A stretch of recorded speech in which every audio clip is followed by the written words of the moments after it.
Hello guys, এই দেখো আমি এখন খাচ্ছি। কি বলো তো, এটা কি বলে বলো তো? এখন আমি খাচ্ছি, আচ্ছা আমি বলে দিচ্ছি, এটা হচ্ছে বাতাবি মাখা। কী দিয়ে মেখেছি বলো তো? বাতাবিটা মেখেছি লবণ আর বিট লবণ, ঠিক আছে। আর হচ্ছে কি যে অল্প চিনি, ওই ব্রাউন সুগার দিয়েছি। চিনি খাওয়া ভালো নয় জানি, কিন্তু ওই তাও চিনি না, চিনি ছাড়া আমার চলে না। মিষ্টি খেতে আমি খুব ভালোবাসি, ঠিক আছে, প্রচণ্ড মিষ্টি খেতে ভালোবাসি, তাই ব্রাউন সুগার এনে রেখেছি বাড়িতে।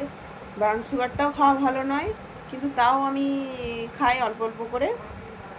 আর দিয়েছি, যেটা না দিলেই নয়, সেটা হচ্ছে কি যে লঙ্কা। এই দেখো কত সুন্দর লাগছে দেখতে, যেমন সুন্দর লাগছে সেরকম খেতেও খুবই সুন্দর। আজকে আমি এটুকুই খাচ্ছি, না মানে আরও খাবার খাবো, কিন্তু এটা এখন খাচ্ছি, বুঝলে? ঠিক আছে, টাটা।